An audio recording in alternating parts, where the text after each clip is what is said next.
you're done. They show no love for the queen.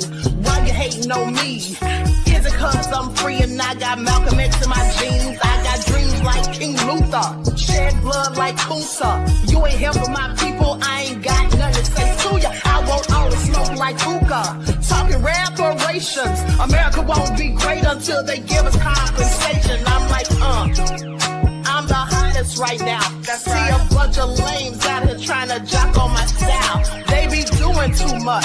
I'm the queen, it's too easy. It's like they all in Popeyes, how they be talking so greasy. I just sit back and laugh while these haters get mad. So nefarious how they don't want my pockets with cheddar. I tell them they can do better.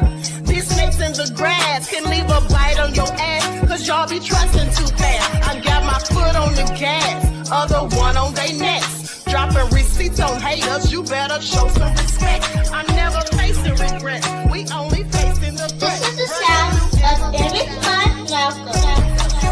It's a cut on the gas, other one on their necks. Dropping receipts on haters, you better show some respect. I'm never facing regrets, we only facing the threat. Running through every challenge like a relay, break no sweat.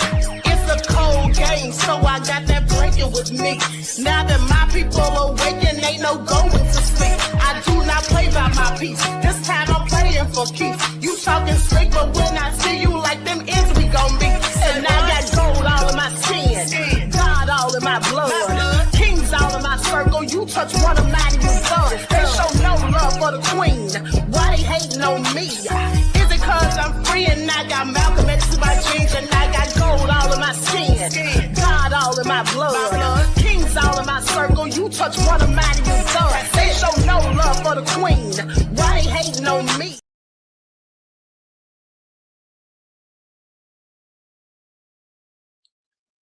All right, hello everyone.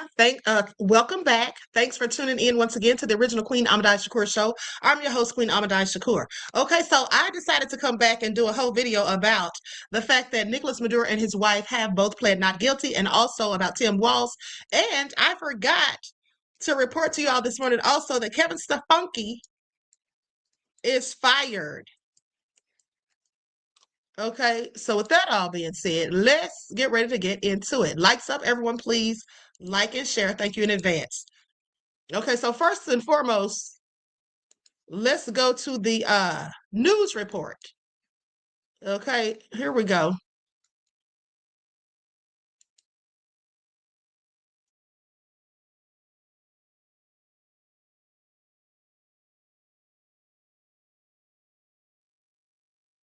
Venezuela, Nicolas Maduro pleads not guilty. That just happening during his first appearance in federal court today.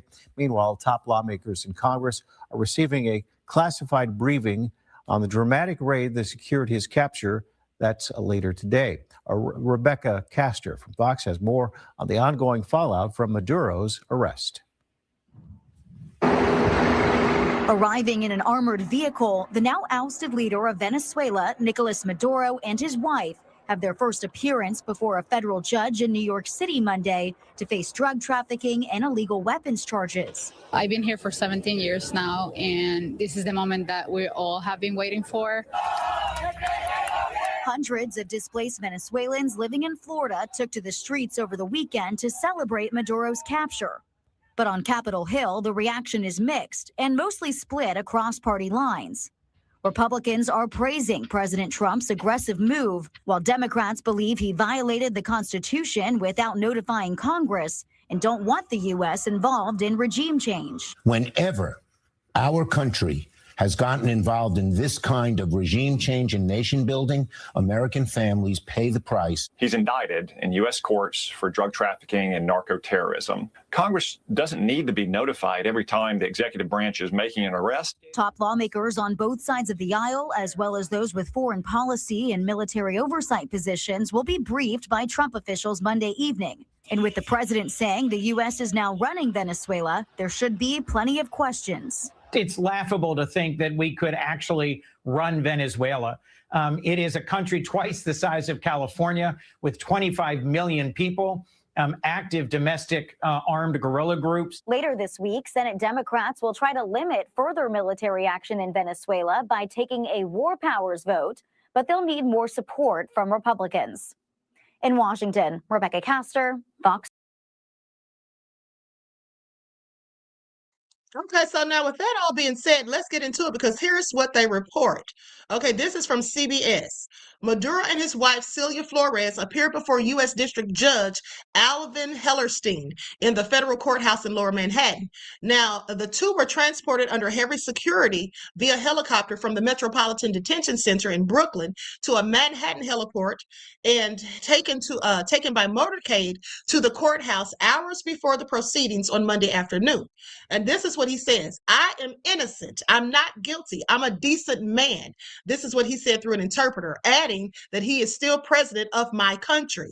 Now, the ousted Venezuelan leader is represented by Barry Pollock, a seasoned trial lawyer who represented WikiLeaks founder Julian Assange and helped broker the plea deal that led to his release in 2024.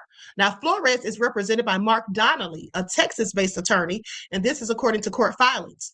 Protesters gathered outside the courthouse ahead of the arraignment. Hellerstein said his job and intent is to ensure Maduro and his wife receive a fair trial and fair proceedings. Okay, the appearance kicks off what is likely to be months of legal proceedings in the lead up to a potential criminal trial. Now, defense lawyers said neither Maduro nor Flores are currently seeking release in the lead up to a trial, but could make such a request in the future. That's interesting. I wonder why they're not seeking release. Now, Maduro and his wife were apprehended by U.S. forces and brought to New York on Saturday in what President Trump said was a large-scale strike against Venezuela and its leader, following a months-long military buildup in the Caribbean and attempts to pressure Maduro to step down. Delcy Rodriguez, who served as Maduro's vice president and his longtime confidant, was sworn in as Venezuela's interim president on Monday.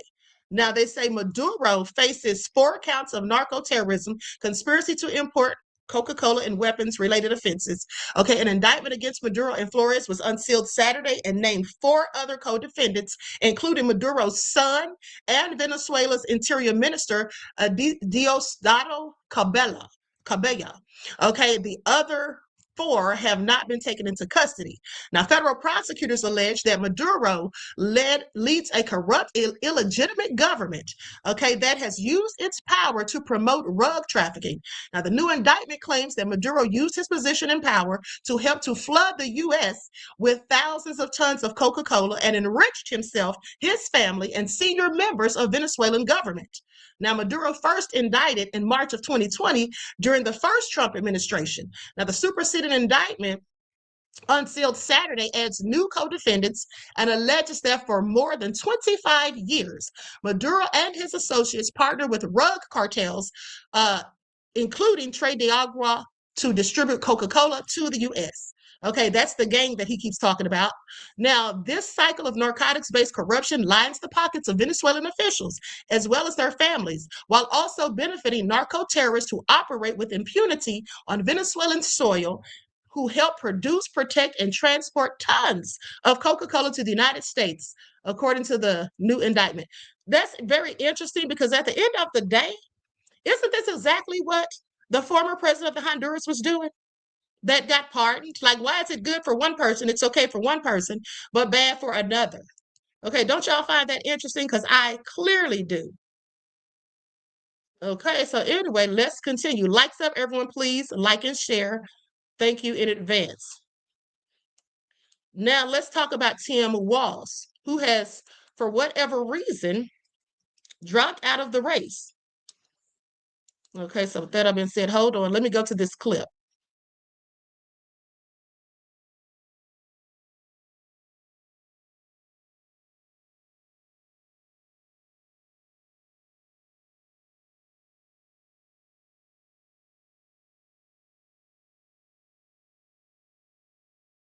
Okay, so we're going to go to this clip of Tim Walz. He came out and spoke about him dropping out about an hour ago. So I'm going to play that.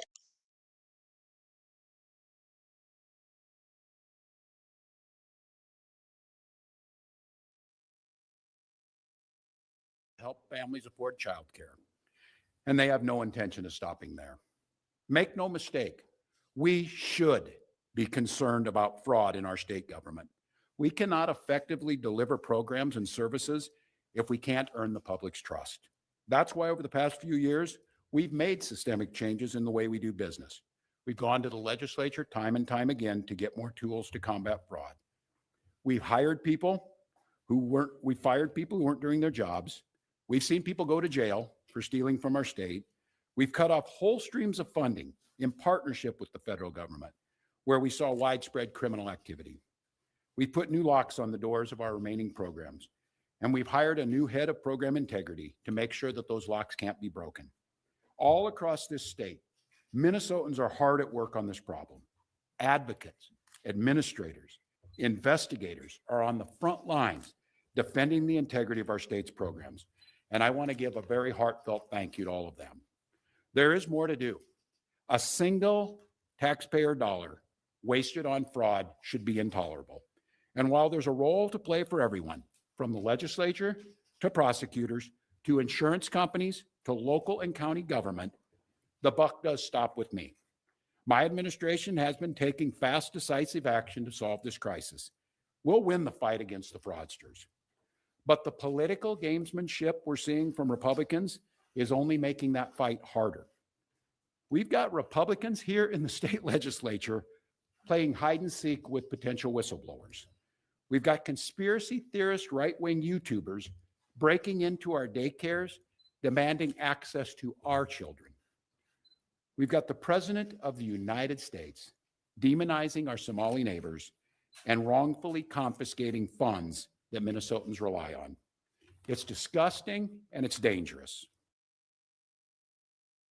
Listen, I told you all, I knew that he was likely dropping out because of all this stuff they've been saying about him. They're blaming him for all of the fraud that they allege has been going on in Minnesota.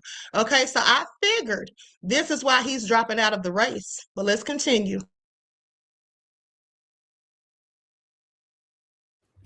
Republicans are playing politics with the future of the state. It's shameful. And I've said it before, and I will continue to say it. We welcome ideas from anyone, in any party, from any walk of life, who wants to help us continue to stay ahead of these criminals. And we welcome the involvement of the federal government. I am grateful to the career professionals at the U.S. Attorney's Office and the FBI who have been helping us fight this fight for years. But I cannot abide the actions of the political leadership in Washington. These opportunists are willing to hurt our people to score cheap points. They and their allies have no intention of helping us solve this problem, and every intention of trying to profit off of it. Which brings me to this. 2026 is an election year. Election years have a way of ramping up the politics at a time when we simply can't afford more of that in Minnesota. In September, I announced that I would seek a historic third term as Minnesota's governor, and I have every confidence that if I gave it my all, we would win the race. But as I reflect on this moment with my family and my team over the holidays, I came to the conclusion that I can't give a political campaign my all. Every minute that I spend defending my own political interest would be a minute I can't spend defending the people of Minnesota against the criminals who prey on our generosity and the cynics who want to prey on our differences. So I've decided to step out of this race, and I'll let others worry about the election while I focus on the work that's in front of me for the next year. I'm passing on this race with zero sadness and zero regret. I did not run for this job to have the job. I ran for the job to do the job. Minnesota faces enormous challenges this year, and I refuse to spend a single minute doing anything other than rising to meet this moment. Minnesota has always come first and always will. That's what I believe servant leadership demands of me. As an optimist, I'll hold out some hope that my friends on the other side of the aisle will consider what servant leadership demands of them in the moment. We can work together to combat against the criminals. We can work together to rebuild the public's trust and make our state stronger. But make no mistake about it, if Republicans continue down the path of abusing power, smearing entire communities, and running their own fraudulent game at the expense of Minnesotans, I will fight back with everything that I have. I am absolutely confident a Democratic and a DFLer will hold this seat come November. I'm confident that I'll find ways to contribute to the state that I love long after next January. But there'll be time to worry about all that later. Today, I'm proud of the work we've done to make Minnesota America's best place to live and raise kids. From our new paid leave policy to our child tax credit to our school lunch programs feeding every single child. And I'm doubly proud of the incredible team we put together to make this vision a reality. I want to take a moment to thank every member of my staff, to every single state employee who has been part of this fight. Now more than ever, I need you on the job. I need you to help work together to tackle the important work in front of us. And most of all, I want Minnesotans to know how grateful I am for the opportunity to serve this state, for the privilege that I have been given to serve in this office. I'm on the job. I'm focused on making sure that we stay America's best place to live and raise kids. No one will take that away from us. I'm proud of the way we treat our neighbors. I'm proud of the way that we welcome people to this state. I'm proud of the way that we innovate. And I'm proud of the way that we are optimists for the future. No one's taking this away from us. Not the fraudsters, certainly not this president, not on my watch. Tomorrow, I'll be back with you. I'll give you an update on America's best paid family medical leave program that is now a week into it. And at that time, I'll take all your questions. Thank you all. Thank you, Press. I'll be back tomorrow. Thanks, folks. I'll have more tomorrow. Appreciate it. Thank you. Wow. All right. Thank you, Press.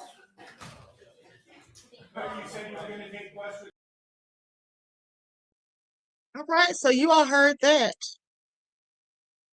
You all heard that. I really feel bad for Tim Walz. Hold on, let me see what they have going on here. Hold on, beloveds.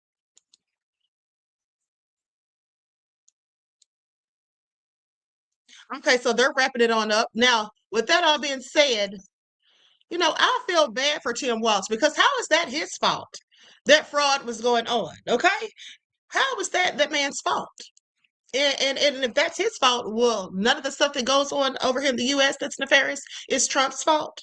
Okay, please make it make sense. Now, hold on for just a second. Let's see. Dan said, yes, I am biased and unapologetic about it.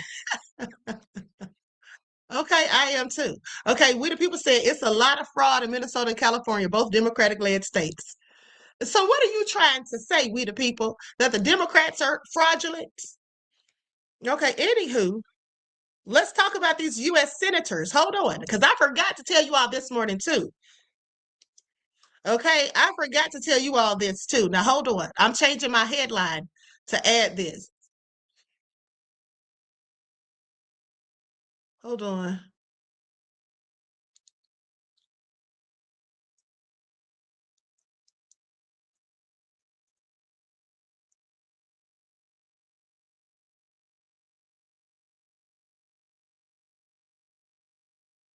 So here's what they say, beloveds. I want y'all to pay attention. Hold on, I'm trying to make this.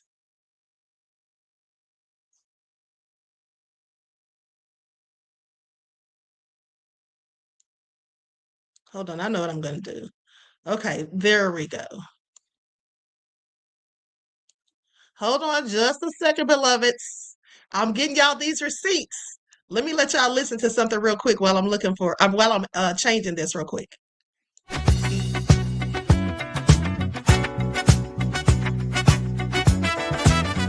Lights shining down in the moonlight, girl, can't help but feel this connection flow with every move.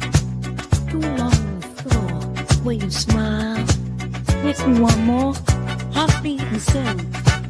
At the sound of soul, tonight we dance. Just lose control. I can't resist. Don't take it, you move. It's been a bliss. You always easy. Like the stars above, this night is ours. Wrapped in our love, the bandits play. Our melody sweet, can't help but feel the rhythm in my feet, even my head. Like the rope is spinning, all of the dance, where we both live. You felt that groove. All right, everybody. Now let's get into it. Okay, so with that all being said, this is what I find interesting. So this is real crazy what I'm about to tell you all. But so what they have alleged, and this actually came out yesterday. I took this and I thought I had shared it or whatever, but anyway, listen to this. So there was a report that came out yesterday. It says, better prepare to explain yourself. Now, this is a man by the name of Ruben Gallego. Okay, now he received, somebody commented on his post saying, better prepare to explain yourself Monday. We have receipts from the election. Now, what they're alleging is that some United States senators and representatives were, in fact, in cahoots with Venezuela. Now, mind you, this is all alleged. Okay, this is all alleged, but let me just tell you what they say. Breaking. Venezuela's former chief of national intelligence, Hugo Carvajal, has officially released every U.S. senator who is on the Venezuela list of politicians who have been receiving millions of dollars in kickbacks from the Maduro regime and Venezuelan drug trafficking organizations that make up his government in exchange for using their government positions and influence to undermine President Trump and Secretary of War Pete Hegseth's ongoing war with those narco-terrorists. Every one of these senators is guilty of providing aid and comfort to the enemy during a time of war and has the blood of their fellow American citizens. Now, I'm going to tell you like this. I don't believe it. I don't believe it.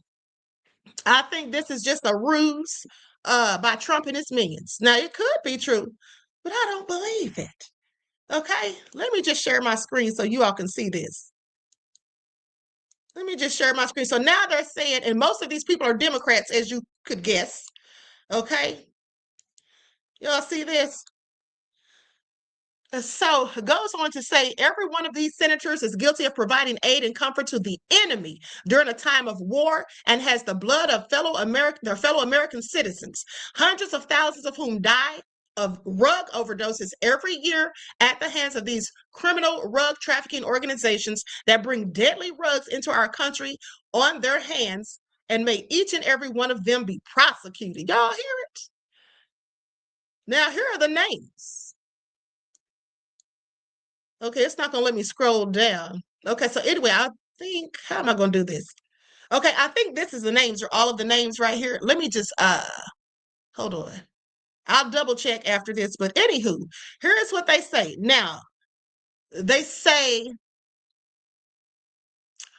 may each of them be prosecuted to the fullest extent of the law, and may their names forever live in shame for their treason.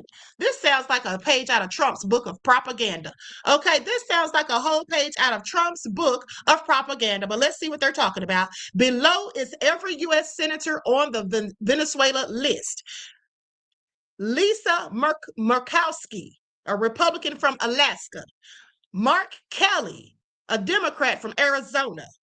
Ruben Gallego, a Democrat from Arizona. Now, mind you, this is on Ruben's page. Someone by the name of AK sent him this and told him he better get ready to prepare himself for Monday, because they had the list from the elections, is what the person told him. Now, anyway, Alex Padilla, a Democrat from California. Adam Schiff, Democrat from California. Michael Bennett, Democrat, Colorado. John Hickenlooper, Democrat, Colorado. Richard Blumenthal, Democrat, Connecticut. Chris Murphy, Democrat, Connecticut. Chris Coons, Democrat, Delaware. John Ossoff, Democrat, Georgia. Raphael Warnock, Democrat, Georgia. Brian Schatz, a Democrat from Hawaii. And Mazi Hirono, a Democrat from Hawaii. And then somebody, looks like it says Dick Dubin, Democrat from Illinois. That's what it looks like it says, but it cuts off. Let me look him up real quick. Yeah, it's Dick Durbin. Dick Durbin. Okay, do y'all hear this? Now, do y'all hear this? I don't believe it. I don't believe it, okay, at all. I really don't. All right, and specifically when they're talking about Pastor Raphael Warnock from Atlanta, they can miss me with it. They can miss me with it. So with that all being said, do y'all believe it? Once in the chat if you all believe this, or you think it's propaganda being spewed again. Once in the chat if you all believe this. Twos if not. Miss Mississippi said the Trump team is keeping up chaos. No policies for the American people. Exactly. And what is all this BS that they're doing with Venezuela? How is this going to help our economy? How is this going to help us to, afford groceries? Okay. And the light bill and gas and whatnot. Okay. I find it interesting. So y'all believe it? Y'all believe it? I don't believe it, because here is why. This sounds like something that Trump just made up. Okay, I'm sorry, I do not believe it. And most of these people, one or two Republicans, and most of these people are Democrats. Yeah, I don't believe it. And like I said, the guy, AK, he was replying to what Ruben Gallego had said to him on a post. And that's when he said, you better be ready. You better prepare to explain yourself on Monday. We have the receipts from the election. Okay, so anyway, I don't know about that. We'll wait and see if it's all true. I don't believe it. I just don't. Sounds like something Trump clearly made up. Okay, sounds like something Trump clearly made up, in my opinion. Now, with that all being said, let's go to what Senator Mark Kelly, to a post from Senator Mark Kelly. Likes up, everyone, please like and share.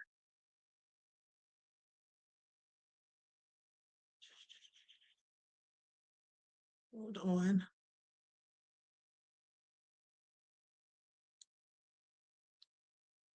Okay, I'm gonna have to find that post, but before I do, or while I'm looking for it, you all check this out. This is a pastor talking about Trump and the Maduro situation. He says he doesn't doubt that Maduro is a criminal, but hey, isn't Trump one too? Okay, isn't Trump, in fact, a criminal himself? DJ Big Six said this is a whole ish show. Yeah, it is. Absolutely. America, we've got to wake up. I don't doubt that Nicolas Maduro is a thug.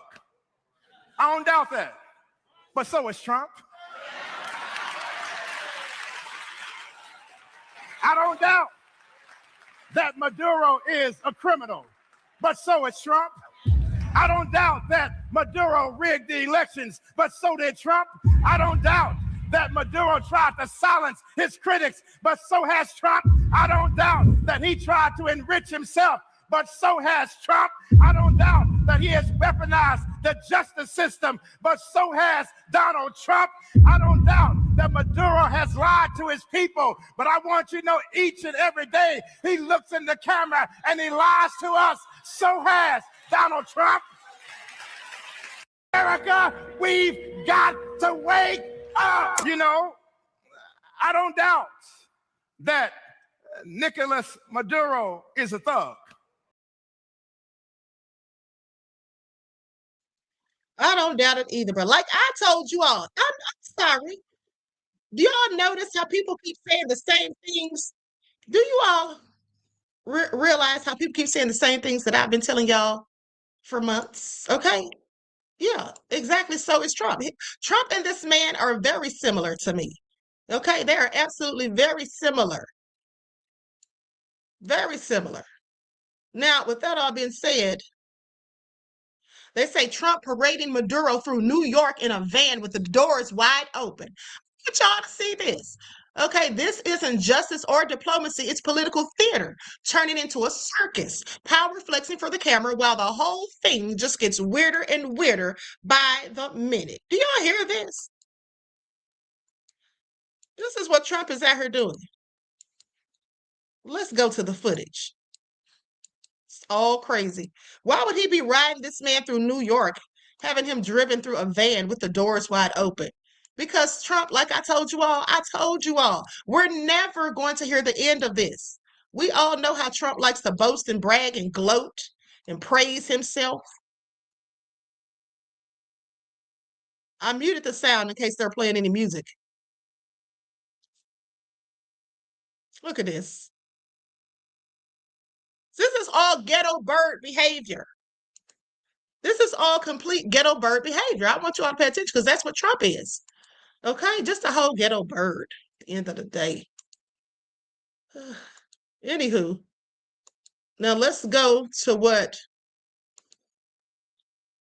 let's go to Senator Mark Kelly.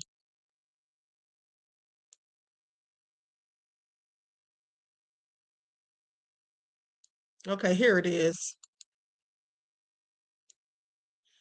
So he says Trump thinks acting like Putin makes him look strong. But what he did in Venezuela has strategic implications he doesn't even understand.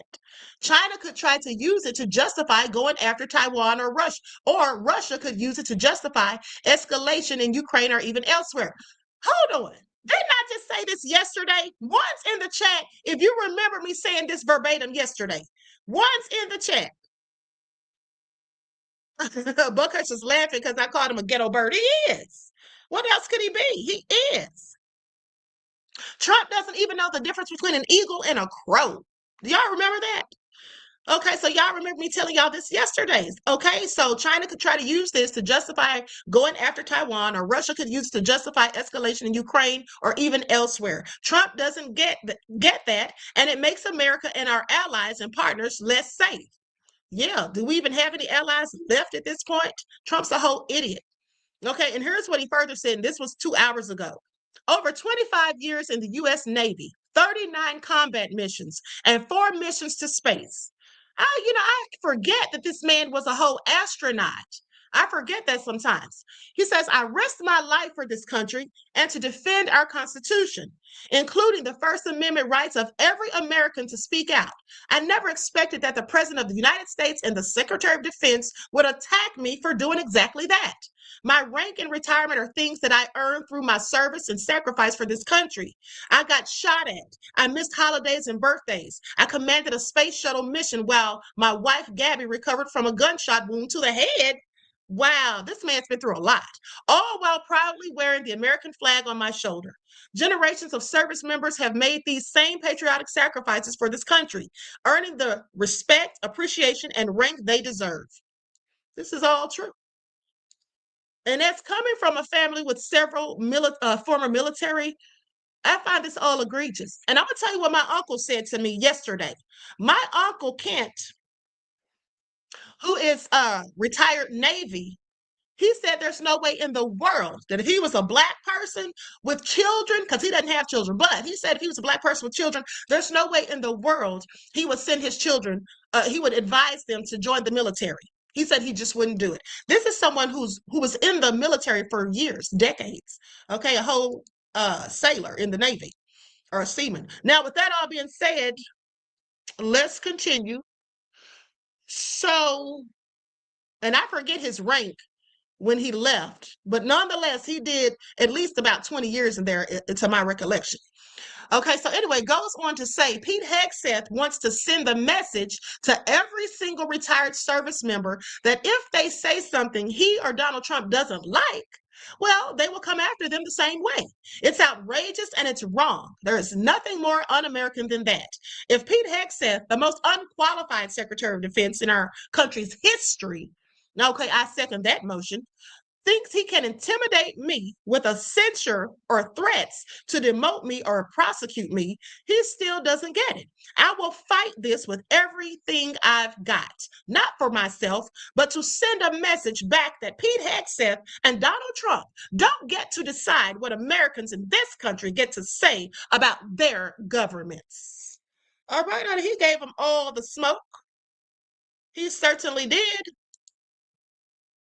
Okay, and shout out to Senator Mark Kelly, or Mike Kelly. At the end of the day, this is the man who Barack Obama wanted Senator Mark Kelly to be the next president. He wanted to endorse him rather than Kamala. And that's why Kamala is mad. That's why Kamala talked about Barack and Michelle in her book. And that's also why she talked about Tim Walz, Pete Buttigieg. I mean, she was blaming everybody.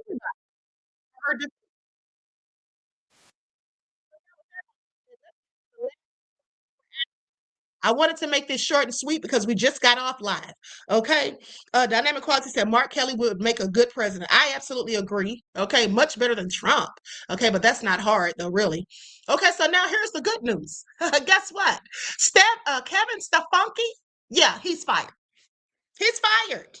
Okay. Browns fired Coach Stefanski and keep general manager Barry. What's next? Oh, okay. I love it. Shout out to my nephew, Shakur Sanders. Okay. They won on yesterday. So less than 6 months ago, Coach Kevin Stefanski had a strong show of support from Cleveland Browns owners Dee and Jimmy Haslam, despite the organization attempting to rebound from a 3-14 campaign during the 2024 season. But Jimmy Haslam said another 3-win season just wouldn't cut it. He says, we've got to do better. I think we'll know what better looks like. So ultimately, a 5-12 record in 2025 wasn't better. The Browns on Monday announced the firing of Stefanski, okay, who guided Cleveland the past 6 seasons and led the franchise to 2 playoff appearances while also winning 2 NFL Coach of the Year awards, 2020 and 2023. I don't know how you pull that off.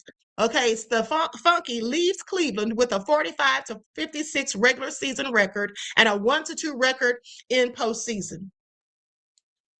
In Monday's statement announcing their decision to fire Stefanski, the Haslams also stated that General Manager Andrew Berry would be retained and would lead the search for the team's 11th head coach since 1999.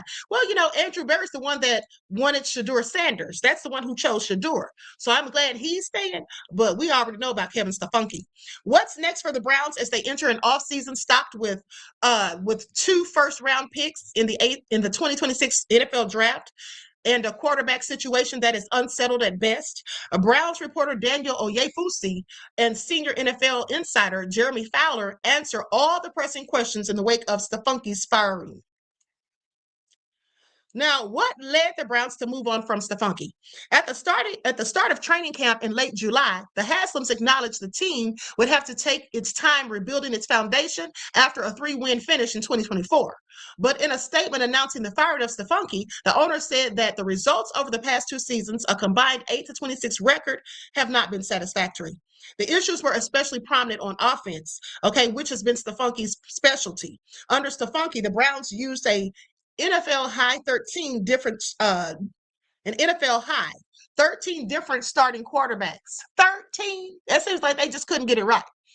And per ESPN research, Browns QBs under the coach have ranked bottom 5 in total QBR yards per attempt and completion percentage. Now, Cleveland struggled to find a consistent answer at quarterback, and its core offensive players began to age, such as offensive lineman Joel Bitonio, Wyatt Teller, and Jack Conklin, as well as tight end David Njoku and running back Nick Chubb. However, Stefanski wasn't able to steer the unit to support an elite defense the past 2 seasons, both of which saw him give up play calling duties. So Haslam on Monday said there is still work to do rebuilding the roster, especially on offense. But he believed this year's team was capable of winning more games. They were. If Stefanski had been so busy hating on Shakur Sanders and trying to sabotage him and putting Dylan Gabriel out there, who clearly is a whole leprechaun who only throws short passes, if he hadn't done any of those foolish things, they would have won more games. And also, if he had given Shakur the proper reps from the get-go, if he had been letting him get the reps with the ones to begin with, because he's only escalating and proving that he's proving that he's getting better each week. So just think about all the time wasted with letting little leprechaun Gabriel get up there. So anyway, Haslam on Monday also referenced other personnel moves made by Barry, including free agent signing of defensive tackle Malik Collins, finding breakout kicker Andre Smites, and in the in-season trade for cornerback Tyson Campbell. With Stefanski out, there is potentially a stronger spotlight on Barry, who arrived in Cleveland with Stefanski in 2020. Now he'll need to continue to build on both sides of the ball and, of course, find a quarterback. This is what Ofusi says. Honey, he's already found the quarterback. Honey, you playing. Okay, he's already found the quarterback. Nobody's going to do it better than Shakur, and we already know that. Once he gets his bearings together and has more experience and all of that. So one factor in determining the Browns' direction in is seasoned defensive coordinator Jim Schwartz, whose second-ranked defense should be stout once again in 2026. Now, the Browns could push to retain Schwartz and pair him with an offensive-minded head coach.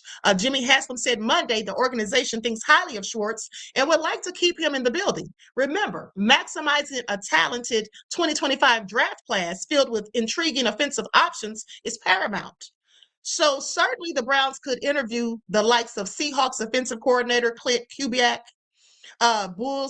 Bills offensive coordinator Joe Brady, Chiefs offensive coordinator Matt Nagy, and Bengals offensive coordinator Dan Pitcher, a possible sleeper for the job. Now, some of the hottest coaching candidates are defensive coordinators, so expect candidates such as Rams Chris Shula, Packers Jeff Hafley, Broncos Vance Joseph, and Chargers Jesse Minter. Haslam said he doesn't have a preference on finding a coach who specializes in either offense or defense, but is looking for a good leader to build a strong culture.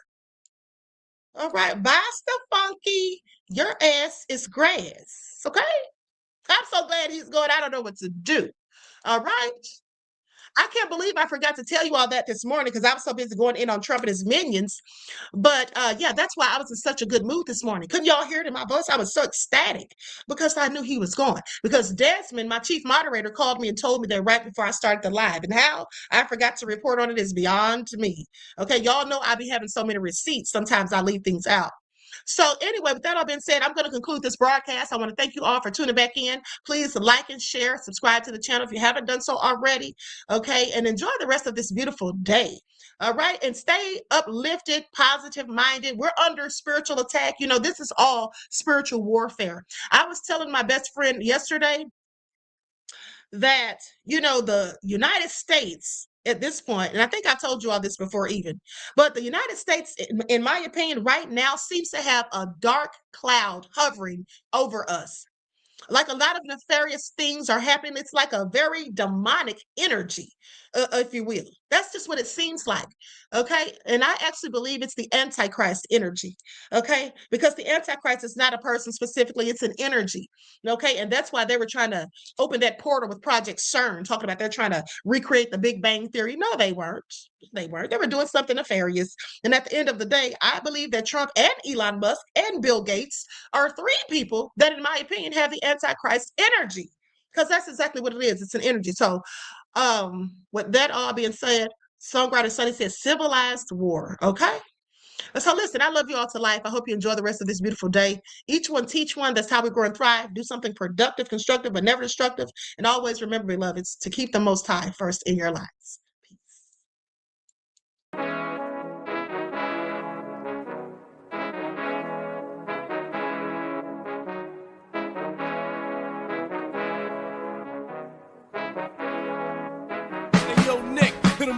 Gold all in my skin, God all in my blood, kings all in my circle. You touch one of mine and you're done. They show no love for the queen.